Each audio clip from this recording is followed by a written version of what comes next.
Bonjour bien-aimés, c'est un plaisir de vous retrouver ce matin encore pour partager la parole de Dieu. Je suis le pasteur Julien Goumou et certains de mes enfants aiment bien m'appeler Maman Chouchou. Ce matin, je voudrais que nous puissions partager dans Psaume chapitre 22 au verset 4. Il est écrit: Pourtant tu es le Saint, tu sièges au milieu des louanges d'Israël. Et voilà ce que nous allons lire ce matin. Quand j'ai lu ce passage bien aimé, j'ai vu que David parlait au Seigneur.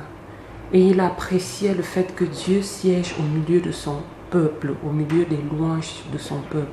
Ce matin, je voudrais que nous puissions parler un peu de la louange. Alors la louange, c'est quoi?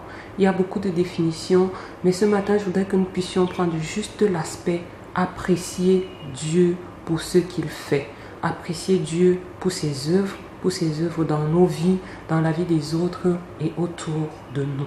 Alors, la Bible nous interpelle pour que nous puissions apprendre à louer Dieu. Et la Bible nous révèle quelque chose de particulier, c'est que Dieu est là lorsque nous le louons, c'est que Dieu est présent au milieu des louanges. Ça veut dire que Dieu aime la louange. Le Seigneur aime que tu le loues, le Seigneur aime que je le loue. Et lorsque nous louons le Seigneur, qu'est-ce que cela fait? Cela attire la présence de Dieu. Et nous savons bien aimé que là où Dieu est présent, l'ennemi s'enfuit. Là où Dieu est présent, le Saint-Esprit a la possibilité d'opérer des miracles, des transformations, d'opérer des choses merveilleuses. Cela veut donc dire que nous avons intérêt à attirer la présence de Dieu. Nous avons intérêt à louer Dieu. Et la Bible nous dit encore que la louange sied aux hommes intègres. Ça veut dire que si nous voulons que notre louange soit agréée, nous devons être aussi des hommes intègres, nous devons être aussi des hommes purs, des hommes qui marchent dans le respect de la parole de Dieu. Alors bien aimé, je voudrais citer encore un exemple de louange pour rappeler que nous ne louons pas seulement quand les choses vont bien, parce que traditionnellement c'est ce que nous essayons de faire. Quand tout va bien, Seigneur, je te loue, mais quand ça va mal, on l'oublie. Il y a un exemple de quelqu'un qui n'a pas oublié, même dans la détresse, c'est Job. Job a su louer le Seigneur au cœur de la détresse et cette attitude a plu à Dieu. Est-ce que nous pouvons devenir des Job?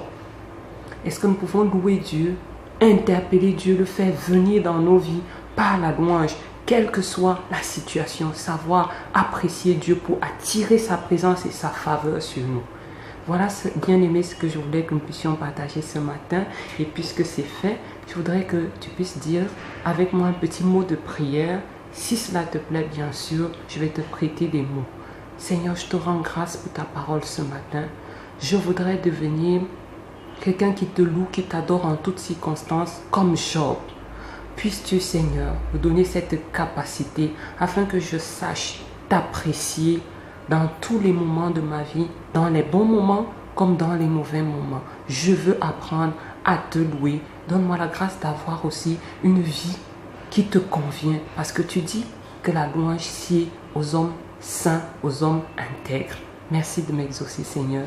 Au nom de Jésus-Christ, nous avons prié et à très très bientôt. Je suis heureuse d'avoir été avec vous et je vous souhaite une excellente journée. Que Dieu vous bénisse.